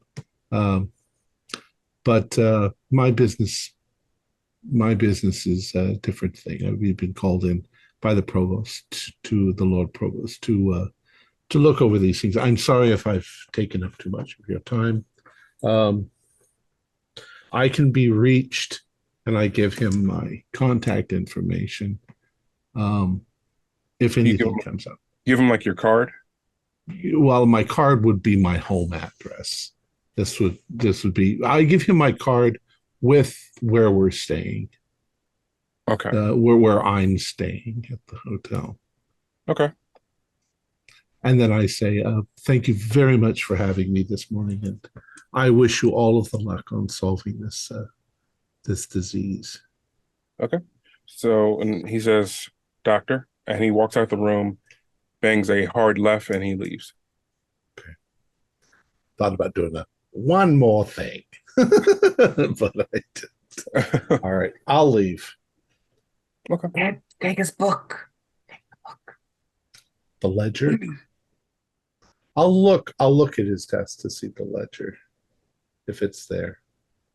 There's no ledger. Are you talking about the ledger or the book you found the seat of intent?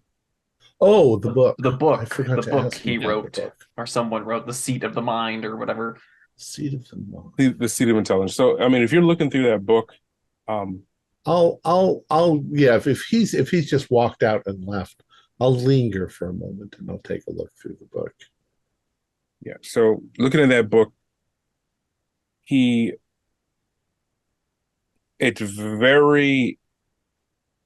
extremely anti-God of any kind, anti-spirituality even. Okay. He by chapter he just rips apart, or at least in his own words, every single religion or spiritual following that you can think of, chapter by chapter by chapter.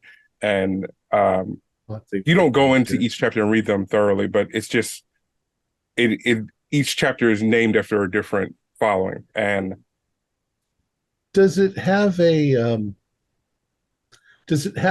dust cover, or is it just a book? It's just a book with leather. Wonder if I see as a publisher, it was published in the last couple of years. Yes, it's rather recent, about 2 years ago. Okay. And it seems rather academic, so I'm going to take the chance that I might find a copy at the library of the same book. Okay. And I will replace this so that he doesn't know that I can't take the man's book. So, okay. But I will go to the library afterwards and see if I can find it. I'm sure that university library or something will have such a thing. Okay, not a problem at all. Yeah, so you can definitely head to the library. There is one, the Mitchell Library. Mitchell Library. All right. And the rest of you, where are you at? I think we were trying to discuss our next steps. Yes, what does Pip believe we should do? If you ask him that, he said, you should probably go home. Probably. So we were on our way to get Webster. Discussing things with Webster, going to the warden. We could potentially explore the tunnels further. I am concerned about our safety in doing that. I feel like Miss Horowitz. Our investigation will sooner or later take us down into the tunnels. I believe you are correct. I feel like the longer that we leave these tunnels uncharted, the longer these murders will persist. As long as they have the safe haven to continue to retreat back to. I do agree with you. Should we check on Webster first? Yes, I believe this is his address. Knock, knock, knock. And so you knock on the door. His wife, Donna, and Donna, right? Georgina. Sorry, Georgina meets you at the door, and she's looking at you, and she says, "He's out there." And you look to where she nods, and Constable Webster is in the bushes, like ghillie suit style, watching you as you're coming to his home. Webster, what are you doing? Webster. Okay. All right. Yes, it's you. And when he stands up, you can see like he's got his police uniform on again, but it's clearly a shabbier version. Like he wore the nice one yesterday, and that one's long gone. So this one's probably not been in the wash rate, and it crinkles a little, maybe like a little garlic falls out the bottom of it. Like you have to envelop yourself in the city's scent. That's the thing. They're dogs. They're dogs. Collins, you didn't go far enough. They're dogs. They follow scent. They have hearing, but they're not that smart. Something's controlling them. Someone's controlling the dogs here. Do you have silver upon you? Georgina! Do you have any silver in the house? He's gone mad. My wedding band is silver, but you are unwell, Webster. No. Yeah, and you hear Georgina in the distance. You will not touch my silver. I needed it. Do you have a necklace? No, you never bought me one. You're scaring the boy, Webster. Why do you have a child? That child is clearly traumatized. He's got blood upon him. Webster, what happened last night? Get it together, man. I told you. You were right. There are werewolf people here. And they attacked that family in front of me. I couldn't see anything. I had to hide myself in the trash. And I know they're still out there. They're out amongst this. Do they take on human form in day? Perhaps. Webster, I think that they are living in these tunnels that we've found, and I think that you should join us. Face your fears. Bowen, touch him with your ring. It's the only way to be sure. You were the one naked in the trash with them, Webster. I was not with them. I was hiding from them. But look, if we go into the tunnels and we hunt them down, you won't have to cover your scent anymore.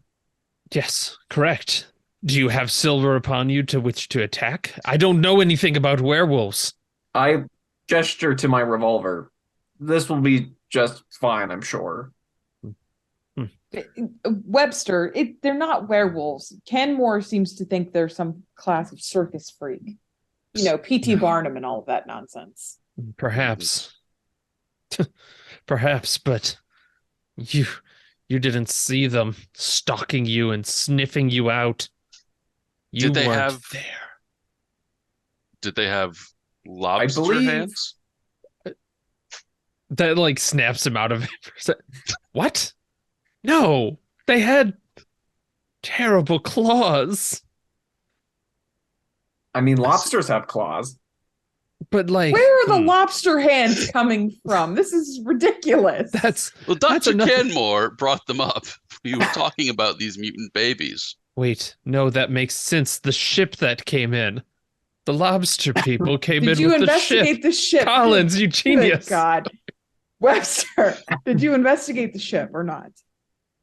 No, I was going home when I Okay, had to all right. hide myself in the filth of the city. It provided for me, and it can provide for you too. You should probably. Look, I have we're- some trash in my house. You should Look, disguise your. no, you're thinking about this the wrong way.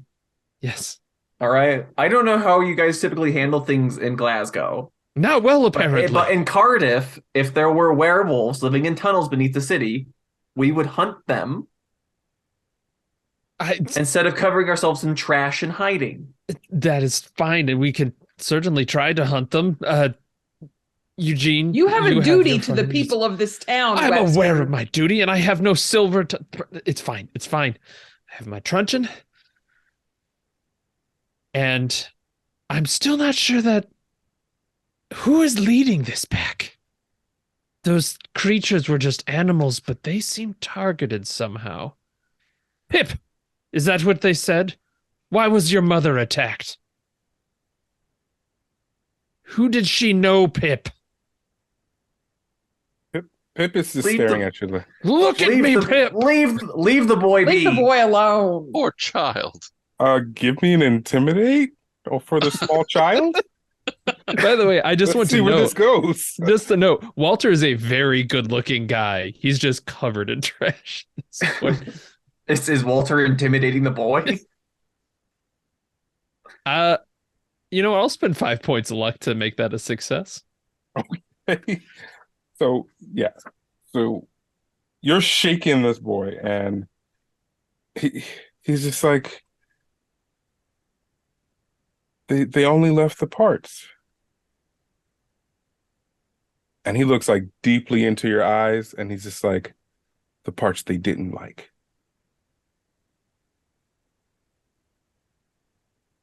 And he just stares at you after he says that. Are you happy? Are you satisfied now, Webster? Do you still want to leave these things in their tunnel and hide in your trash, or do you want to take care of them It's not a matter of permanently? who controls these dogs. Yes. Let's go to the tunnels. Let's deal with the hounds first. We can deal with their master later. Yes. Good. Horowitz, are you armed as well? Yes, of course. Excellent. Does the department have long arms? Shotguns. That is a great question. Do we have shotguns that we can procure? You can. It's going to take a law roll. I mean, I can attempt. I've assume I'm going to have on a scale from penalty 1 to die. 100. I have a 55. I'm actually quite adept and knowledgeable on the law. As No. am I. What a surprise. Webster. Yeah, Webster is reeking. He's like, Go ahead, of course, Collins. I will Go ask ahead. for it. Yeah. So Collins, if you want to do it, take a bonus die with everyone else assisting you. Even if they're not in the room with you, they're maybe like you guys kind of huddle up and like you create the perfect story to try to get this one over. Well, we're not huddling too close to Webster though. Yeah, it smells Yeah, because terrible. every time you get close, he tries to like rub a sleeve on you or something. It's just for your own good. I just imagine like the camera, you three huddled up, and then Webster's face just keeps going into the frame as he's getting closer, and then you move away. Smack it away. It's a real pig pen situation. Need to tell Pip to hose you down. I think I passed, by the way. Okay. So yes, you are able to procure a single long arm. Who wants it? I have no skill with the shotgun. Completely Oh, useless actually, at I do. that. But no, Bowen, you requested it. You have it. Fair enough.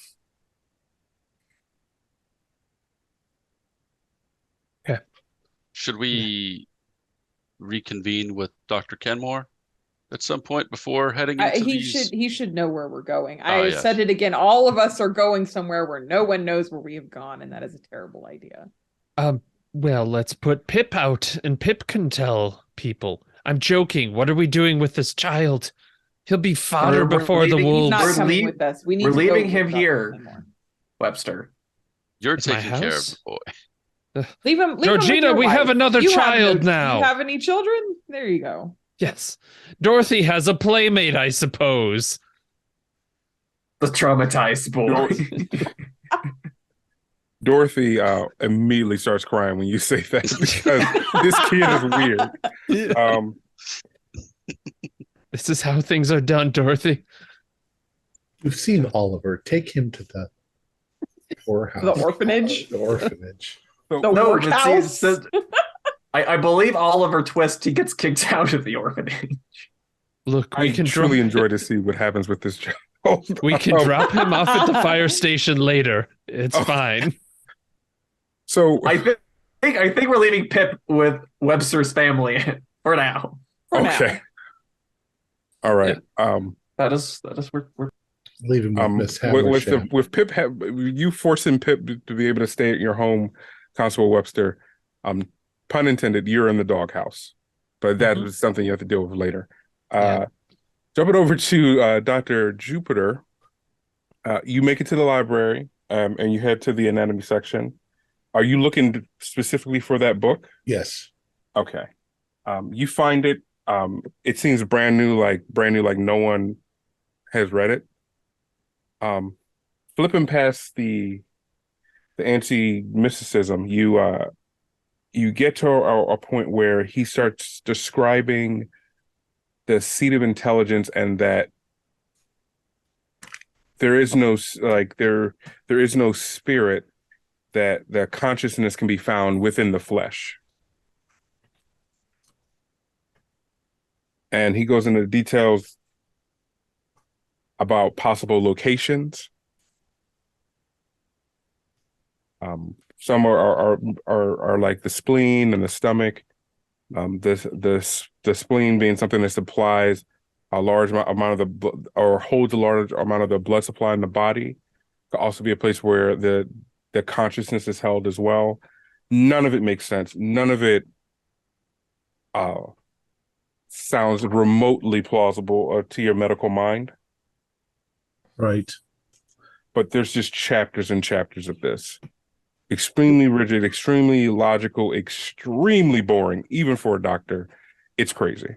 I will secret it on my person and leave the library without checking it out.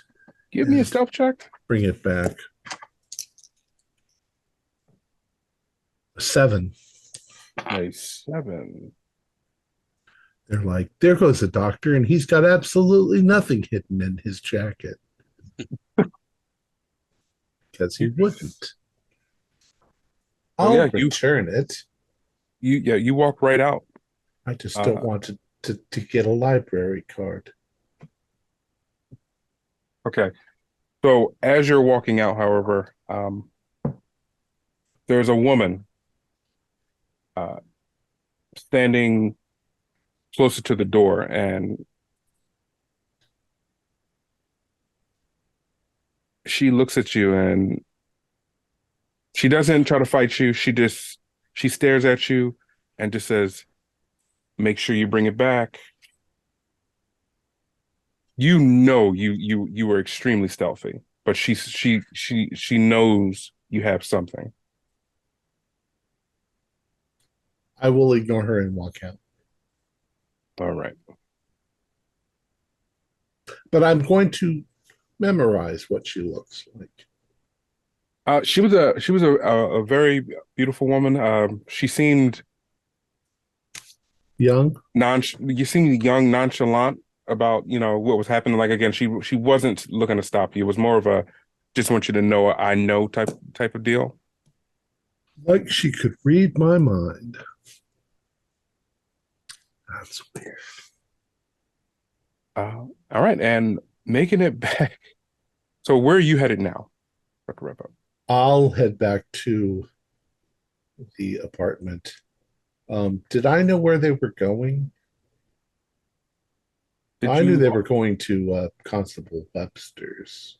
Right, and they got Constable, and they're heading to the prison now, right? We were headed to the tunnels. Okay. But we had decided we needed to tell Han more about it. Yep. We should probably stop at the hotel and leave a I'll go note back that to the says hotel if you find this, we're all dead. Okay. Reasonable. That's not what the note says. If you find this, we've been torn apart by wolves in the form of man. Goodness How sake. did you write the note? It's in it's in trash. Okay. So you all make it back to the hotel room. And inside is a gift box on the table.